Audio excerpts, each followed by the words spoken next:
High, আজকে আমি বানাবো রেস্টুরেন্ট স্টাইলের হোয়াইট সস পাস্তা। এটা বাচ্চা বড় সবাই খেতে ভালোবাসে।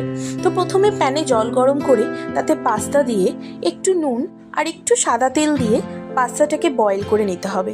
তারপরে পাস্তাটা বয়েল হয়ে গেলে সেটা গরম জল দিয়ে ছেঁকে অন্য একটা বাটিতে তুলে রাখতে হবে এবং অবশ্যই তার মধ্যে ঠান্ডা জল দিতে হবে যাতে পাস্তাটা ওভারকুক না হয়ে যায়। তারপরে প্যানের মধ্যে একটু বাটার মেল্ট করে আগে থেকে কেটে রাখা পেঁয়াজ, একটু ক্যাপসিকাম আর আগে থেকে একটু নুন দিয়ে বয়েল করে রাখা সুইট কর্ন দিয়ে আর একটু তার মধ্যে নুন দিয়ে সেটা ভালো করে সতে করে আর একটা পাত্রে রেখে দিতে হবে। তারপর ওই প্যানের মধ্যে আর একটু বাটার মেল্ট করে 1 চামচ ময়দা দিয়ে ভালোভাবে নাড়তে হবে যতক্ষণ না ময়দাটা বাটারের সাথে মিশে না যায়। এরপরে মিশ্রণটার মধ্যে একটু একটু করে ঠান্ডা দুধ দিয়ে নাড়াতে হবে। নাড়িয়ে নাড়িয়ে একটা ক্রিমি সস তৈরি করতে হবে। সস তৈরি হয়ে গেলে তার মধ্যে অরিগ্যানো, চিলি ফ্লেক্স আর একটা কিউব চিজ দিয়ে সেটা ভালোভাবে চিজটা যতক্ষণ না মেল্ট হচ্ছে নাড়িয়ে যেতে হবে।